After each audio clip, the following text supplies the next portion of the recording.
Meus irmãos, vamos ler a palavra de Deus. Abra as vossas Bíblias no capítulo de número 20 do segundo livro de Crônicas. Segundo livro das Crônicas, capítulo de número 20. Glórias a Deus. Vamos ler o versículo de número 15.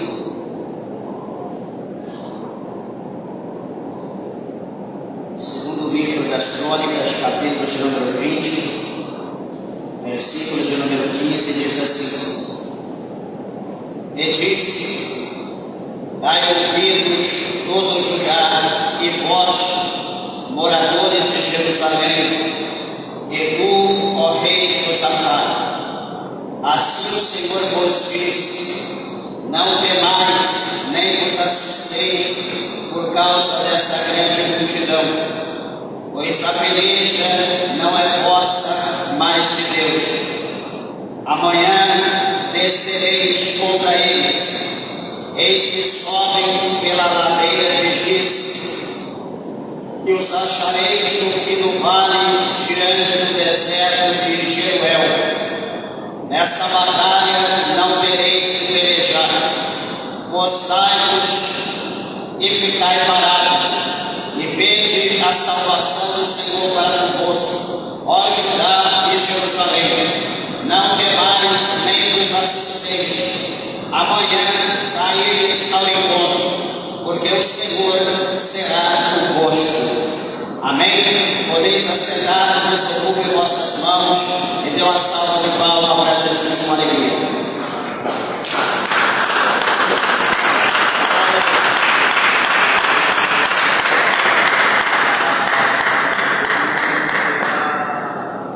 Graças a Deus. Meus irmãos, lembrando que hoje é o segundo dia da campanha que nós estamos fazendo com o tema Deus peleja por nós.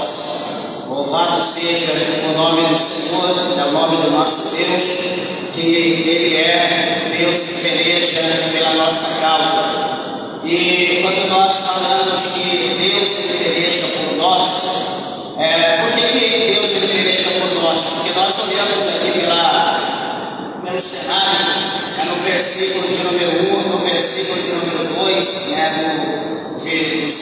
do capítulo, 20º capítulo de Crônicas, nós vamos ver que Israel ele está para entrar num grande conflito, numa grande peleja, contra algumas nações. E observa, amados e queridos irmãos, que o cenário não é um cenário propício para uma vitória, não é um cenário propício num ambiente estratégico, mas é um cenário onde, olhando para a força humana, olhando para o olhar natural de qualquer pessoa, de qualquer homem, não haveria expectativa ou perspectiva nenhuma para a vitória de Judá ou de Josafá contra os seus inimigos. Então, quando nós olhamos para a situação aqui que a Bíblia nos relata, nós observamos então que a peleja, ela não era de Josafá, a peleja não era de Judá, a peleja não era do povo que ali estava, a peleja era de Deus. E observa, amados irmãos, que hoje, aqui nos nossos dias, nós estamos vivendo também num ambiente, vamos falar dessa maneira, um ambiente que talvez não esteja fácil para nenhum de nós. Todos nós temos a nossa luta, todos nós temos os nossos problemas, até as crianças, que, por favor, preste atenção, até as crianças que estão na escola, as crianças pequenas, elas também têm a sua luta diária. Todas as crianças têm os seus problemas, os jovens, os adultos e até os idosos também têm os seus problemas. E veja que há problemas, há situação que, pela força humana, pela capacidade humana, meus irmãos, muitos de nós aqui, a situação a qual está se vivendo, é impossível uma solução. Talvez alguém está com um despejo, talvez aí um valor imenso que veio de uma conta, um cartão de crédito que estourou, talvez aí dívida de aluguel, dívida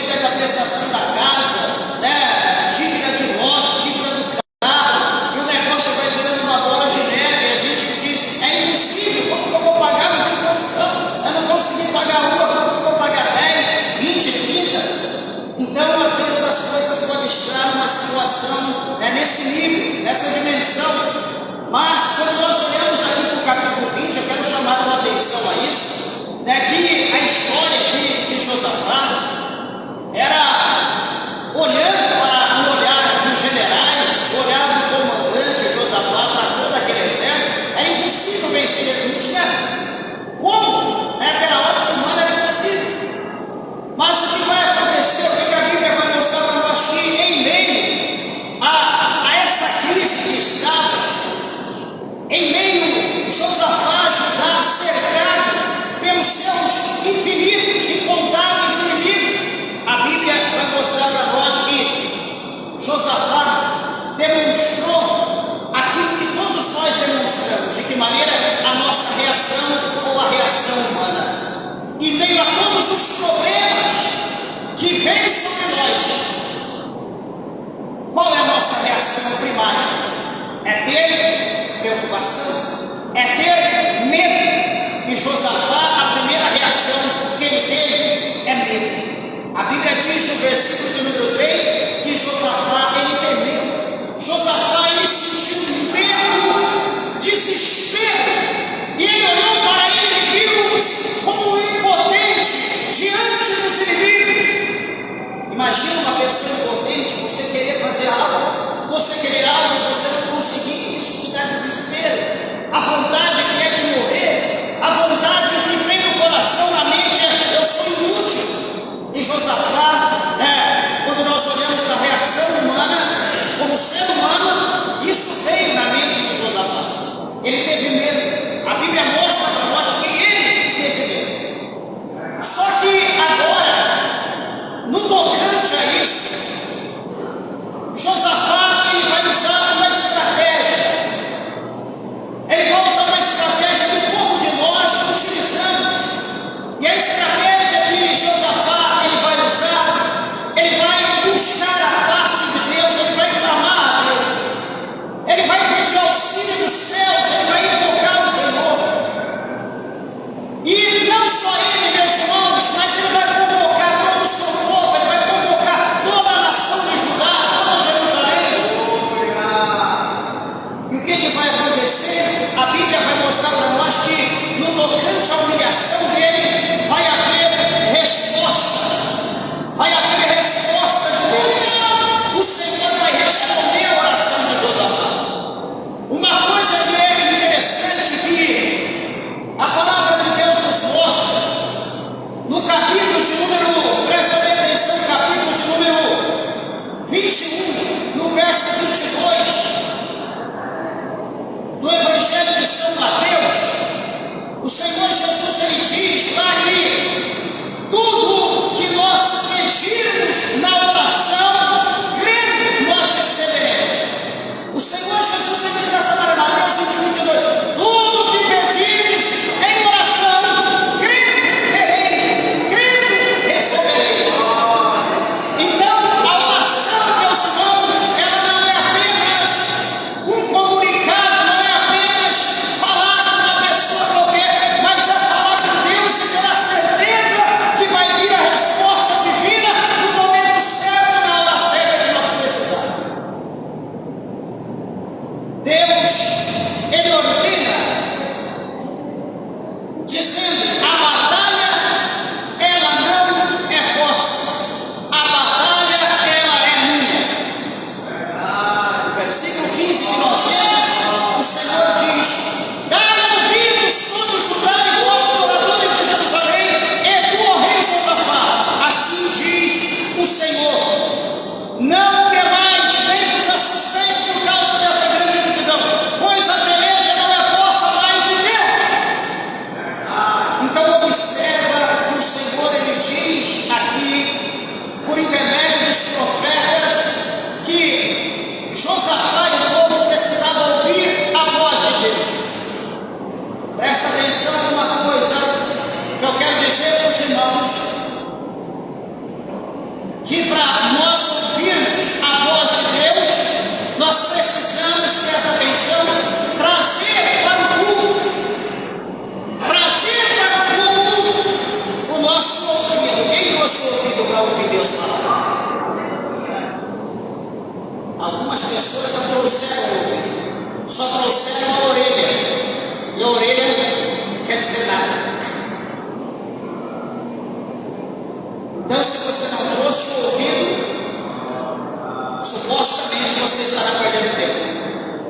Mas se você trouxe o teu ouvido, você vai ouvir Deus falar com você.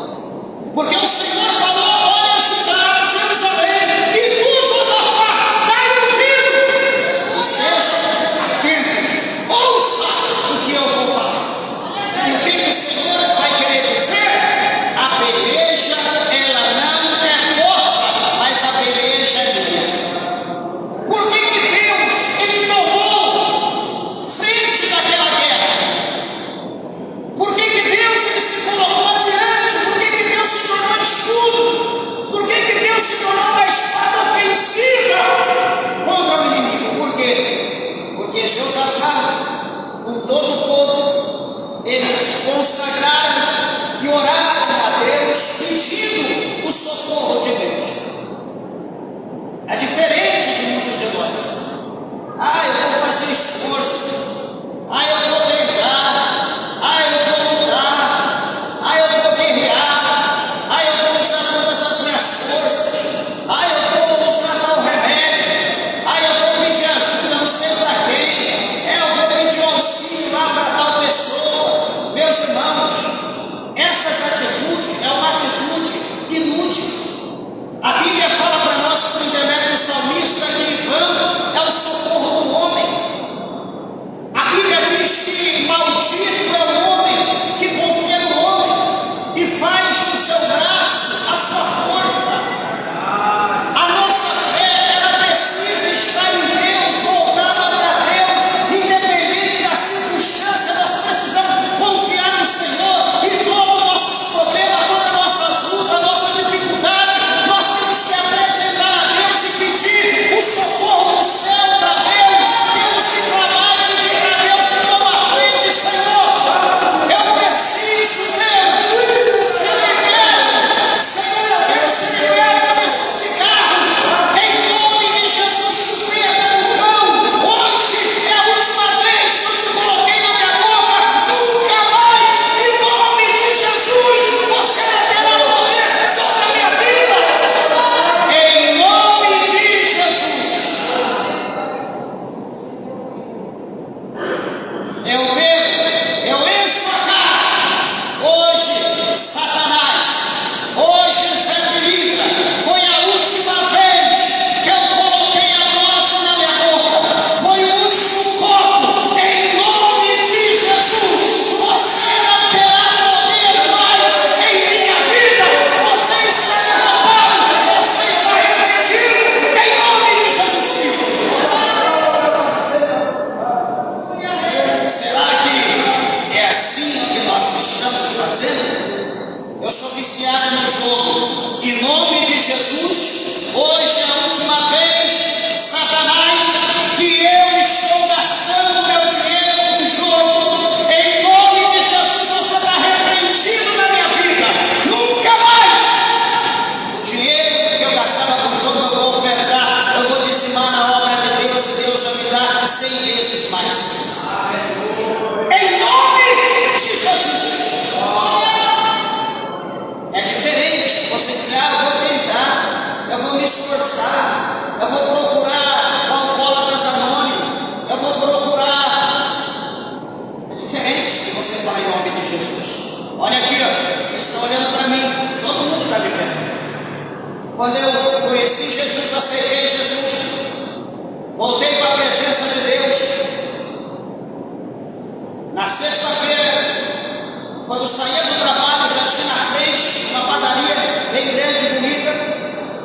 E geralmente sempre tinha lá um pernil bem grande, assado, recheado. E reunia ali muitas pessoas, muitos homens. A gente ia beber, ia comer carne, enchia a cara ali. Toda sexta-feira, o happy hour. E o que acontece? Chegou a sexta-feira, depois que eu aceitei Jesus, todo mundo: vamos lá, não sei o quê. Vamos lá. Eu falei: hoje, em nome de Jesus, é a última vez que eu estou bebendo. Tá bom, ninguém deu crédito. É a última vez. Próxima semana, 4 horas da tarde, vamos lá, vamos na padaria, não sei o quê. Não, estou fora. Ué, mas... Falei: não, eu falei aquele dia que foi a última vez que eu bebi. Você está louco, não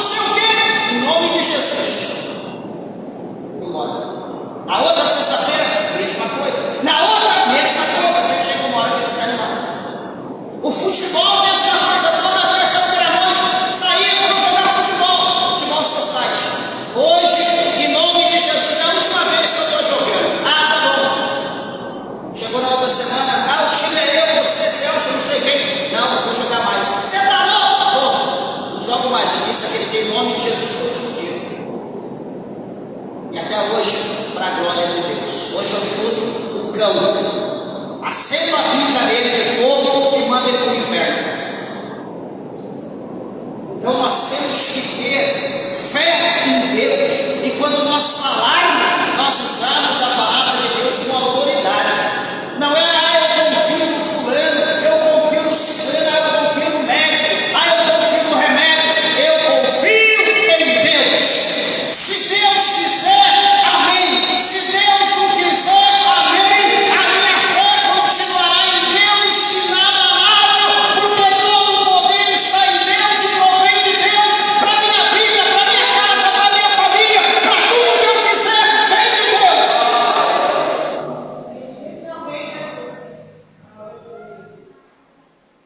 É interessante, meus irmãos, que houve uma estratégia sobrenatural, que é o tema da nossa campanha hoje, que nós vamos falar: adoração em meio à guerra. Adoração em meio à guerra. Quando a gente usa essa expressão, adoração em meio à guerra, fica algo sem nexo, né? Não está conexo. Por quê? Porque como que você vai adorar? Adorar é louvar, tocar instrumento, abrir a boca, exaltar Deus, cantar, glorificar, bendizer. Quer dizer, numa guerra não existe momento para isso. Uma guerra você tem que estar atento em 360 graus ao seu redor e ainda olhando para o alto longe. Você não vai cair alguma coisa. Então, ou seja, na guerra você vai sair, Deus toma a minha frente, toma e vai para cima. Só que o nosso tema hoje é adoração como arma de guerra. Esse é o nosso tema. Adoração como arma de guerra. Há essa possibilidade da nossa adoração se tornar uma arma para vencer a nossa guerra? Será que tem? Veja comigo, a palavra de Deus mostra aqui para nós, no verso 21 do capítulo 20 de 2 Crônicas, diz assim: olha, e aconselhou-se com o povo e ordenou cantores para o Senhor que louvassem a majestade santa, saindo diante dos armados, dizendo: louvai ao Senhor, porque a sua benignidade dura para sempre. Então, a estratégia que nos é dada aqui, que a Bíblia mostra para nós, é colocar os cantores diante dos homens armados, diante dos soldados. Está o batalhão, vamos colocar os cantores na frente. Ué, mas diante do batalhão vai o escudo, vai o escudeiro. O escudeiro que vai na frente defendendo quem está atrás. Só que a guerra do Senhor, diz no verso 15 que nós lemos, que a guerra é dele, ele que vai batalhar. Então, quando ele vai batalhar, a estratégia vem do general do céu, a estratégia vem de Deus, é ele que dá a estratégia. Não é Josafá, não é os generais dele, quem dá a estratégia é Deus, o povo só vai obedecer. Então, o Senhor mais olha, pega os cantores e coloca na frente dos armados, na frente dos homens que estão com lança, com escudo. Coloca na frente, para louvar a majestade santa. Louvai ao Senhor, porque a sua benignidade dura para sempre. Meus irmãos, imagina, presta atenção, imagina aqueles homens de guerra. Imagina o exército de Israel. Desculpa o que eu vou dizer, não ofendendo ninguém, mas não é aquela voz de frango, quando você segura no pescoço, aquela voz louca, não. Imagina aqueles guerreiros naquela voz de som, aquela voz de grito, para vencer o inimigo no grito, aquela voz do desesperado. Imagina esses homens exaltando a Deus diante dos homens armados. Os de trás somente acompanhando os que estavam adorando na frente. Imagina que cor, imagina que festa, imagina que coisa fabulosa, que coisa tremenda. Então a guerra de Deus é diferente. Quando nós vemos essa palavra, eu lembro do capítulo 17 do primeiro livro de Samuel, lá do verso 45 para frente, do primeiro livro de Samuel, capítulo 17, nós vamos ver Davi, ele diante de Golias, diante do filisteu de Gate, aquele campeão invicto.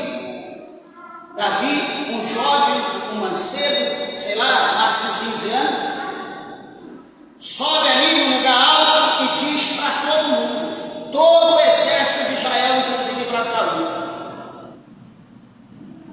aquela famosa frase, aquele famoso versículo, dizendo que ele ia até o filisteu Golias, não com espada nem com lança, porque a guerra é do Senhor.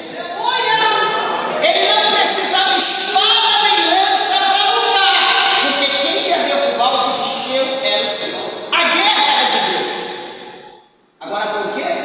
Porque o filisteu afrontou Israel de uma maneira terrível, de maneira que Davi ouviu e disse: quem é esse circunciso filisteu para afrontar o exército do Deus vivo? Olha a autoridade que estava sobre Davi. Davi não preocupou com a estatura, todo mundo estava preocupado com a estatura, todo mundo está preocupado com a arma melhor, com a melhor lança, com a espada mais afiada, mais pesada, mais comprida. Davi olha para ele e vê ele como fosse uma formiga. Davi olha para ele como ele fosse um miserável. Davi olha para ele e despreza ele. Davi olha para aquele gigante e diz: olha, eu vou arrancar a cabeça do teu corpo e vou jogar as aves do céu e darei o teu corpo às bestas feras do campo. Olha como Davi olha para aquele miserável. Davi olha para aquele homem como se não fosse nada. E quantas vezes era maior aquele homem que Davi? Quantas vezes era mais pesado que Davi? Nem se calcula. Agora, presta atenção, a estratégia para a nossa vitória, como eu disse aqui, cada um de nós temos as nossas lutas individuais, até as crianças, até o João, que está ali de braço cruzado com fio, né, João? Até o João tem as guerras dele, que só ele sabe o que ele passa, a gente não sabe. Todos nós temos. Só que detalhe, meus irmãos, a vitória vem para nós de acordo com o que nós olhamos para o problema e de acordo com o que nós colocamos a nossa fé em Deus. Se nós olharmos para o problema, se nós olharmos para a dívida, para a situação e colocar aquilo como fosse algo infinito, nós já estamos derrotados a princípio. No começo nós já estamos derrotados, porque nós estamos colocando aquela situação, aquele problema, como se fosse algo sobrenatural, como se fosse algo maior do que Deus. Tem gente que não dorme, tem gente que não come, tem gente que deixa de conversar, tem gente que não vem para a igreja. Ai, é tanta luta, é tanto problema, o sangue de Jesus tem poder, vai se converter. Você está servindo o que? O diabo? A Bíblia diz que Deus é campeão invicto, Deus nunca perdeu. Peraí, Deus vai tirar nós do mundo, vai trazer nós para a igreja, para nós ser derrotados dentro da igreja, na presença dele. Aonde? Isso é sinal do quê? É sinal que você não tem fé, ou sinal que você não está convertido. Ah, meus irmãos, quando, aqui ó, minha esposa, quando que problema tira meu sono, quando que problema impede de eu comer? Nunca. A gente coloca diante de Deus, mas o negócio não tem problema. Ah, tem que ser hoje. Por que tem que ser hoje? É amanhã, para que Deus preparar. Estamos esperando em Deus. A guerra do Senhor, a peleja de Deus, Ele é o dono do ouro, da prata, da terra, de todas as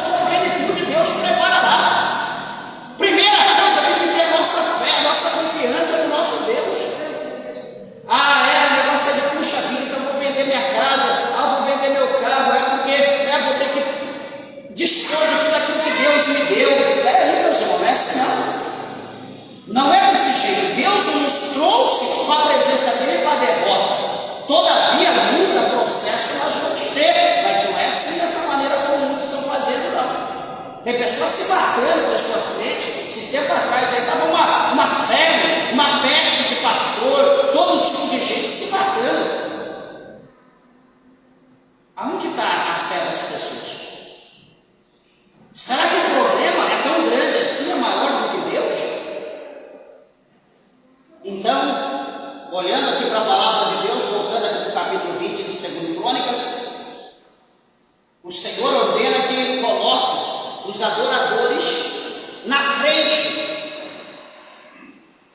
do exército, na frente dos soldados. Essa é a ordem de Deus, né? É a estratégia sobrenatural. Adorando diante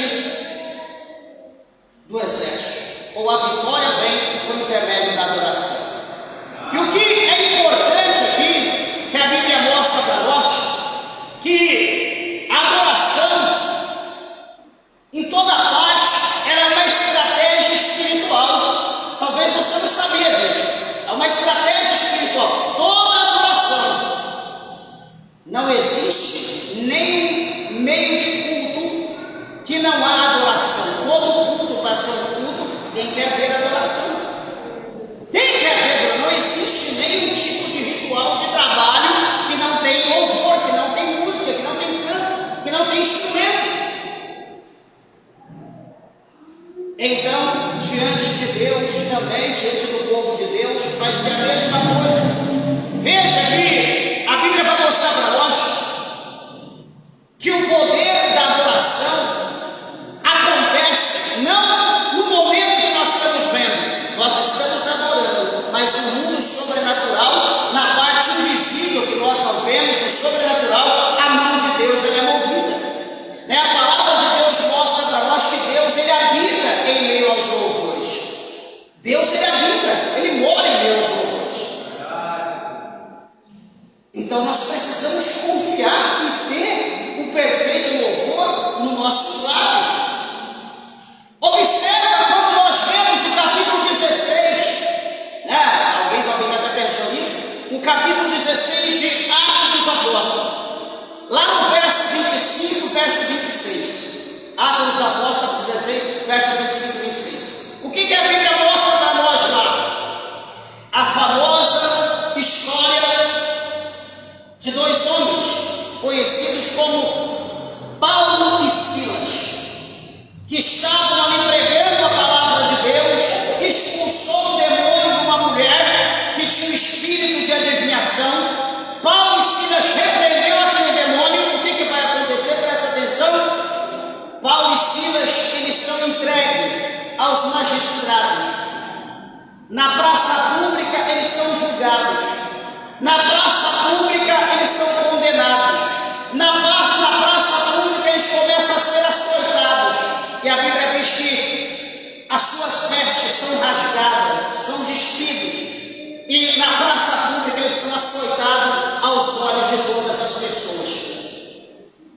Por que ele está sendo açoitado? Porque dizia aos magistrados: esses homens, eles vieram de toda parte nos impor doutrina que não cabe a nós. Mentira.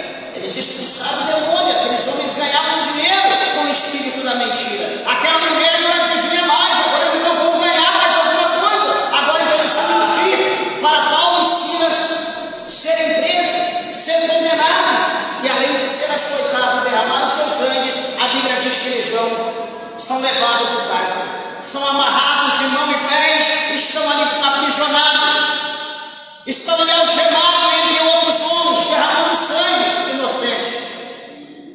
Mas a Bíblia vai dizer para nós que próximo da meia-noite, às margens da meia-noite, Paulo e Silas, eles começaram a louvar e começaram a orar a Deus. Meus irmãos, só um crente para ter esse dom, na hora do momento tão difícil daquele, acorrentado, preso, lugar tudo escuro, na masmorra, e aí lembrar de Deus e dizer: eu estou aqui padecendo por amor de Cristo. Louvado seja Deus, eu estou trazendo sobre mim a marca do meu Senhor, a marca do meu Mestre.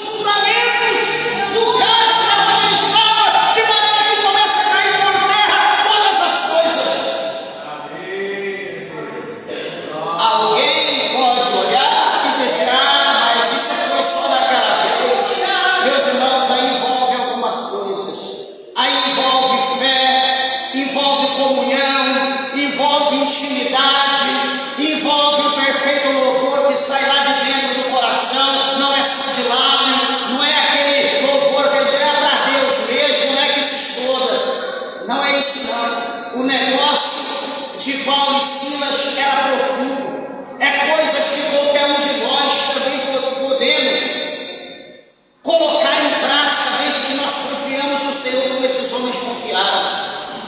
Paulo mesmo, veja bem que a situação dele, ele vai dizer mais à frente, que ele não tinha a vida dele por preciosa, ele não se preocupava com a vida dele, com conforto, com luxo, com bem-estar, mas ele se preocupava em cumprir o chamado, em cumprir a missão que Deus havia colocado na sua mão. Ei, meus irmãos, qual de nós hoje estamos preocupados com o chamado de Deus na nossa vida, hein? Qual de nós, desde o crente até o ministro do altar, qual de nós que estamos preocupados com o nosso chamado? Qual de nós? Qual que é a função do professor? Ensinar. Qual é a função do músico? Tocar. Qual é a função do crente? Adorar. Qual é a função do evangelista? Evangelizar, sem barreira, sem fronteira. Qual é a função do presbítero? Ensinar, apacentar. Eu pergunto, e quais estão cumprindo isso? Quem está fazendo isso? Quem está chamando a responsabilidade para si? Ah, não, eu preciso ir lá para Harvard, eu preciso ir lá para a Faculdade de Colômbia, eu preciso fazer mestrado, doutorado. Sabe o que nós precisamos? Pôr a cara no pó, fazer igual Jeremias diz, coloca a tua cara no pó, quem sabe, né, haverá misericórdia. Nós precisamos assumir, chamar a responsabilidade, nós aceitamos o cargo, nós aceitamos o título, então vamos aceitar o chamado, vamos aceitar a obra, vamos fazer aquilo que Deus quer que nós façamos. Porque haverá uma recompensa, mas quando nós colocar em prática a obra de Deus na nossa vida. Agora eu sou ministro, vou sentar aqui, cruzar a perna, sapato deste tamanho, cromado, um terno cheio de... Agora eu sou ministro. Tá bom, seu ministro, quantas almas você deu hoje para Jesus? Quantas vezes você orou por doente? Quantas vezes você expulsou demônio? Quantas visitas você fez? Quantas pessoas você trouxe para a igreja hoje? Meus irmãos, nós não somos obrigados a aceitar nada. Só que se nós aceitarmos, nós precisamos cumprir. Porque a Bíblia diz que aquele que coloca a mão no arado e olha para trás, não é apto do reino dos céus. O que é pôr a mão no arado? Você colocou a mão no arado, você vai conduzir o arado para ele ir reto, aqui, linha reta, para não entrar onde já foi semeado, onde já foi feito o trigo, e conduzir reto. Porque se você olhar, você vai desviar.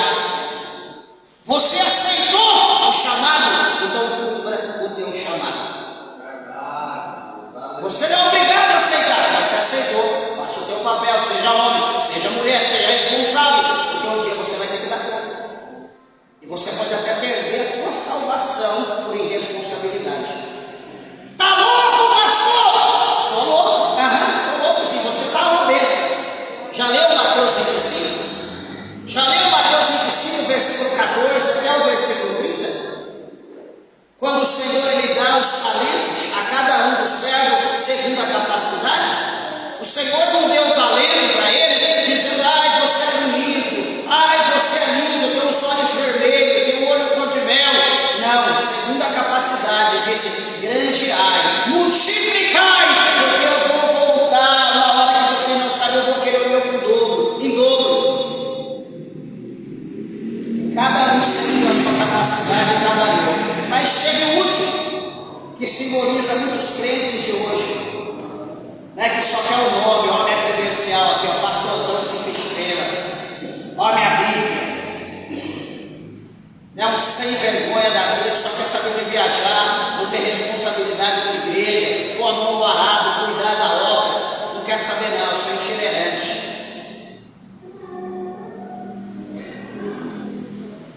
É assim que a gente está hoje. Aprendeu a ler a Bíblia itinerante. Ninguém quer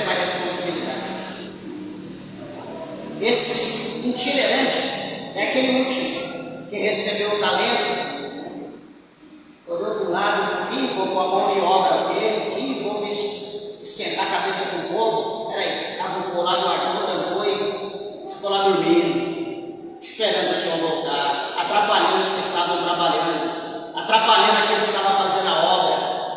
Chegou um dia que o Senhor voltou, o que ganhou. O primeiro, Senhor está aqui, ó, o Senhor me deu, eu estou dando aqui dobrado. Servo bom e fiel no gosto, pouco fosse fiel, entra no gosto do teu Senhor. Te colocarei no mundo, entra no gosto do seu Senhor. Veio o segundo, o Senhor me deu 2, aqui tem 4, então toma posse. Ô servo bom e fiel, fosse fiel no pouco, no mundo te colocarei, entra no gosto do teu Senhor. Aí veio os crentes de hoje, veio os obreiros, os ministros de hoje. Graças a Deus que aqui não tem ninguém assim. Aqui em Uruaçu não tem, espero que quem está me vendo pela internet também, que não tenha nenhum na tua igreja, no teu estado, no teu país, que não exista pessoas assim, mas em algum lugar tem. Aí chegou os crentes de hoje. Senhor, cara, eu te conhecia, eu observava a tua palavra, Senhor, eu sei quem o Senhor é, eu sei que o Senhor é justo, eu sei que o Senhor é rígido, o Senhor é fiel, o Senhor é aquele que ajuda onde não espalhou. Eu bem te conheço, está aqui o que é teu, deixa eu tirar, está aqui, vou limpar, está aqui do jeito que o Senhor me deu, estou te devolvendo. Não tem nada a menos, mas também não tem nada a mais. Está aqui exatamente do jeito que o Senhor me deu, o Senhor não perdeu nada, mas também não ganhou. O Senhor olhou bem para aquele camarada e disse: mal e negligente servo, você bem me conhece, né? Antes eu tivesse dado os meus ao banqueiro, que hoje eu teria o meu com juros e com correção. Sentença: amarra o inútil de mão e pés e lançai-o nas trevas exteriores. Senhores de hoje, obreiros de hoje, ministros de hoje, pastores de hoje, olha para essa palavra, onde tem pecado, aonde tem adultério, onde tem homicídio, onde tem prostituição, aonde tem alcoolismo nessa palavra? Em lugar nenhum. Qual é o motivo da condenação? Irresponsabilidade, não cumpriu o chamado.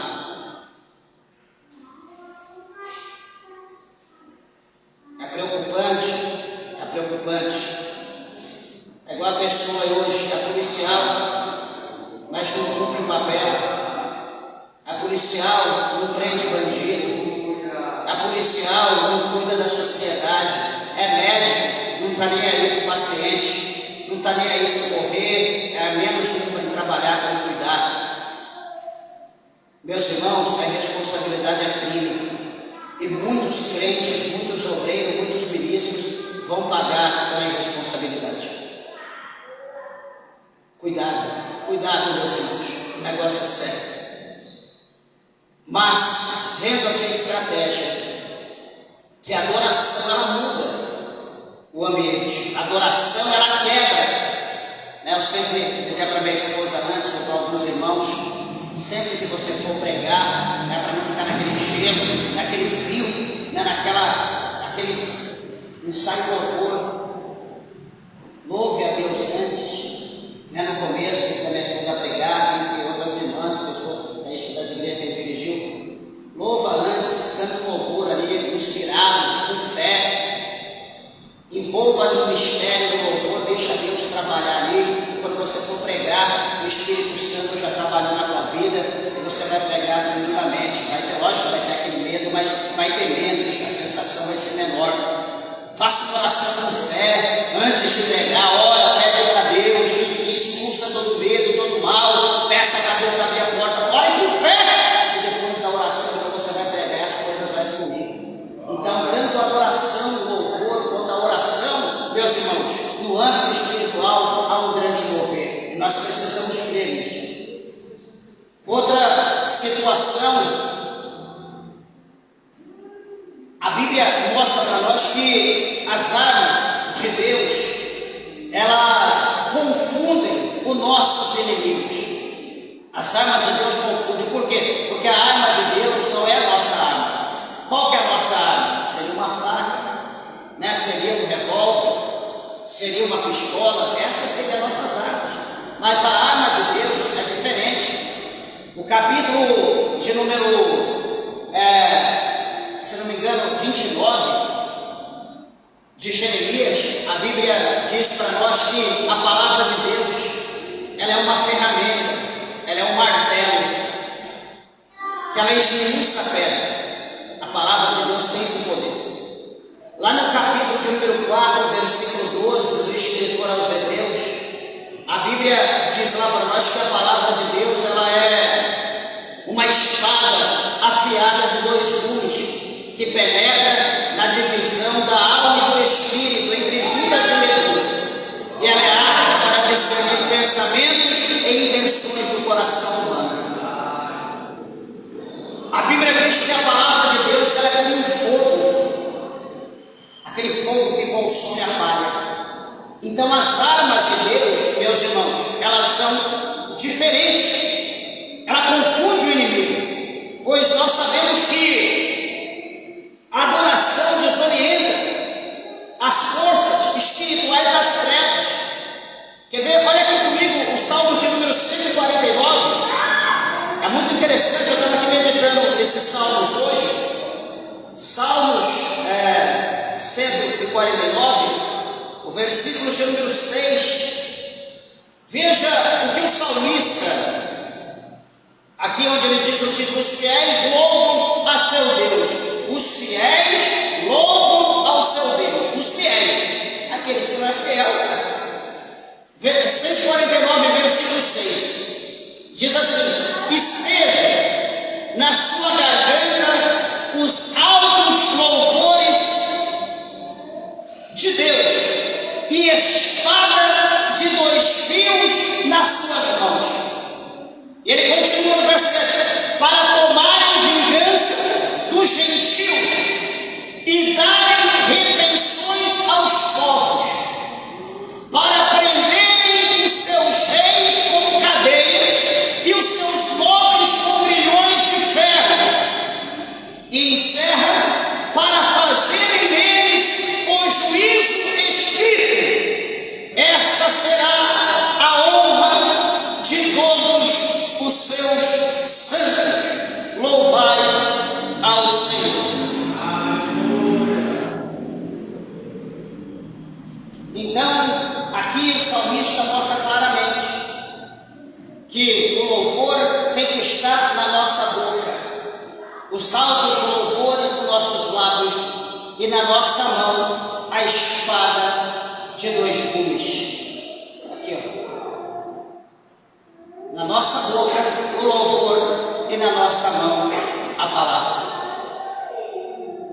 que é a espada de Cristo. Quantos tinham esses instrumentos? A harpa na boca, o louvor era um tangedor, tinha a palavra na sua mão, tinha prazer de tocar a trombeta, e não lembra mais como que é louvar, não lembra mais como que é pregar, não lembra mais como é evangelizar. Ou seja, é um soldado derrotado, é um soldado que está inválido. Mas eu quero dizer nessa noite a cada um que, sendo um soldado masculino ou feminino, independente da circunstância como você esteja, o Rei Jesus, o Senhor, Ele conta com você. Deus, Ele conta com cada um de nós, independente da circunstância. Sabe por quê? Por mais que, quando nós olhamos o capítulo de número 18 de Jeremias, por mais que nós olhamos lá e nós vemos o oleiro operando, trabalhando com toda a sua delicadeza, toda a sua estratégia, ali preparando aquele vaso, e de repente aquele vaso quebra na sua mão, quebrou-se e tornou-se em pedaços. O Senhor Deus vai falar para Jeremias que Israel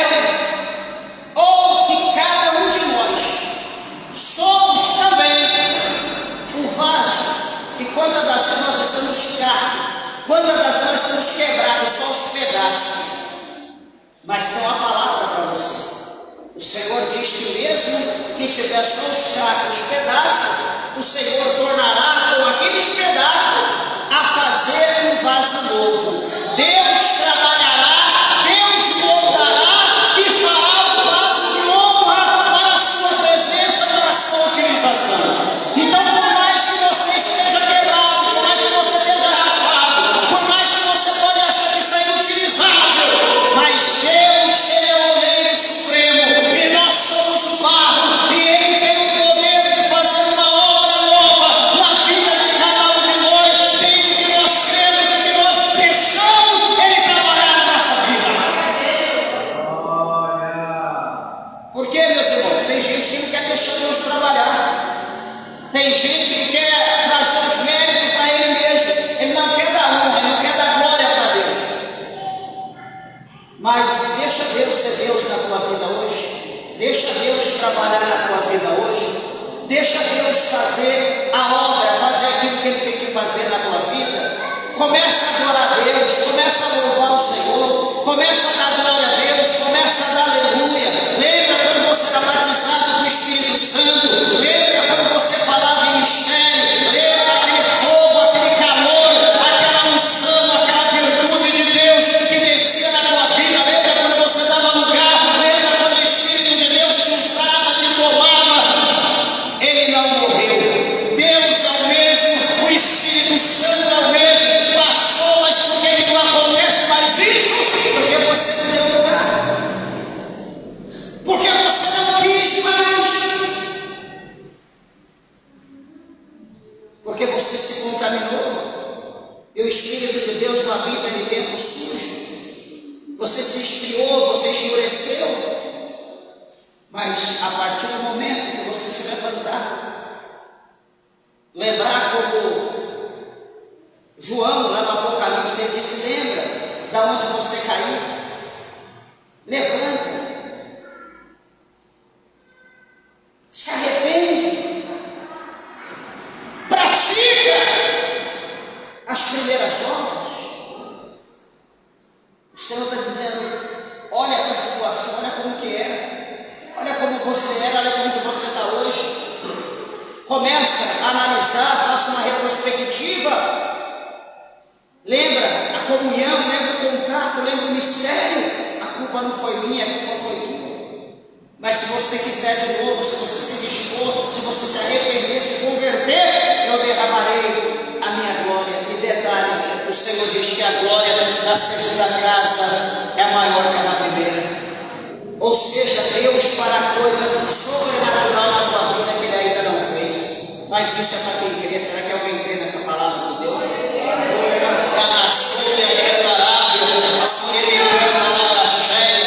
Louvado seja o nome do Senhor. Deixa eu falar uma coisa, meus irmãos. O escritor aqui dos profetas menores, chamado Abacuque, a Bíblia vai mostrar para nós que ele, em meio ao caos, em meio ao problema, em meio à guerra, às lutas, que todos os profetas passaram, o meio que ele achou para adquirir a vitória foi por intermédio da adoração. Por isso que nós falamos que em meio ao caos, nós podemos adorar, nós podemos buscar a face de Deus e nós vamos ver o agir do Senhor. O salmista diz que no dia da minha angústia, eu clamei o Senhor, e o Senhor, Ele me ouviu. Puxa vida, no dia da minha angústia, no dia do caos, no dia da cisterna, no dia do vale, no dia do deserto, eu estava angustiado. E então eu clamei ao Senhor, e o Senhor, Ele me ouviu. Igreja, Deus não rejeita a nossa oração. Não é porque Deus não está te respondendo hoje, porque Deus não respondeu ontem, que Deus não está te ouvindo. Quando você pensar nisso, leia Daniel, dá uma olhadinha quando Daniel ele começa a observar pelas escrituras acerca dos acontecimentos das 70 semanas, do cativeiro do povo. Ele começa a jejuar, ele começa a orar a Deus.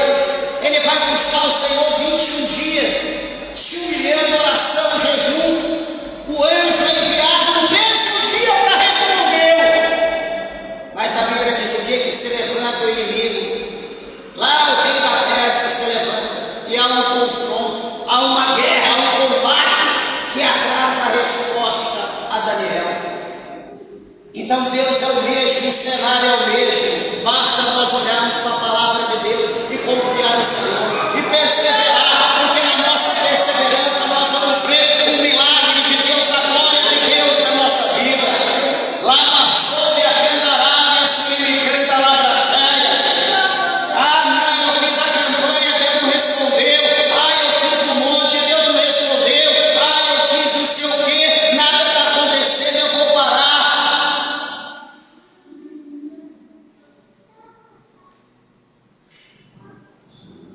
Estou na presença de Deus, vai para 23 anos. Será que minha vida foi só aquele hino, agora é só vitória, só vitória?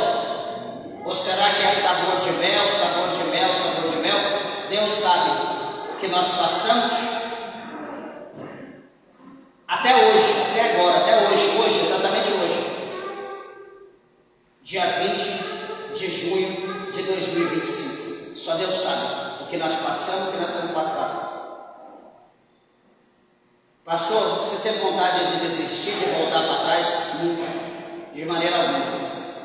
De maneira alguma, nunca pensei, não passa isso pela minha cabeça.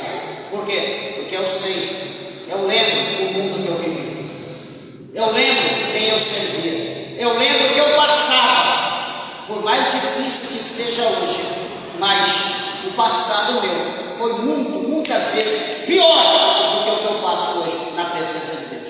Eu sei que tudo que eu passo hoje na presença de Deus trará na minha vida amanhã um peso de glória excelente, que não existe comparação.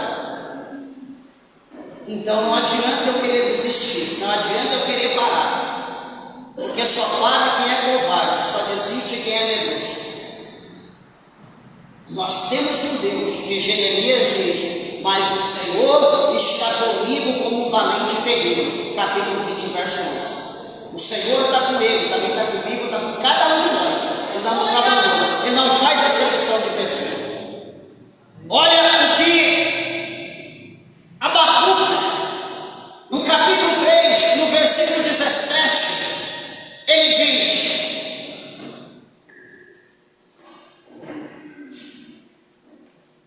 Abacuque 3,17. Não espere, meus irmãos, a vitória para louvar. Começa a louvar antes. Olha o que Abacuque escreveu, 3,17. Porque ainda que a figueira não floresça, nem haja fruto na vide, ainda que decepcione o produto da oliveira, e os campos não produzam mantimento, ainda que as ovelhas trabalhadas sejam arrebatadas, e nos currais não haja gado, todavia eu me alegrarei no Senhor, exultarei no Deus da minha salvação. Veja que Abacuque está mostrando aqui para nós que não vai esperar o seu milagre. Ele não vai esperar as coisas vir ao seu encontro de prato cheio, de mão beijada. Ele vai adorar, ele vai louvar, independente das circunstâncias. Tem gente que diz: ah, eu vou cumprir meu voto só se não, eu vou fazer isso para Deus, mas Deus tem que fazer isso para mim. Nós estamos colocando Deus no mesmo nível que nós. Ah, eu vou fazer um voto. Deus, se o Senhor me der essa igreja, eu vou ser dizimista fiel. Deus, se o Senhor me der um carro, eu vou ser dizimista fiel. Ou seja, você está mostrando para Deus que você é tão infiel quanto Ele, porque você precisa ver alguma coisa, você precisa receber alguma coisa para você fazer alguma coisa para Deus. E com Deus não é assim. Deus, Ele é, acabou. Deus, Ele é o que Ele é. Não adianta a gente querer negociar com Deus. Nós não temos que colocar Deus, medir Deus com a nossa própria regra. Você quer ver Deus agir na tua vida? Começa a fazer o que cabe a você fazer. E no tocante você fazer na tua parte, no momento certo, Deus vai fazer a dele. Eu lembro pelo Espírito de Deus, Mateus 6,33.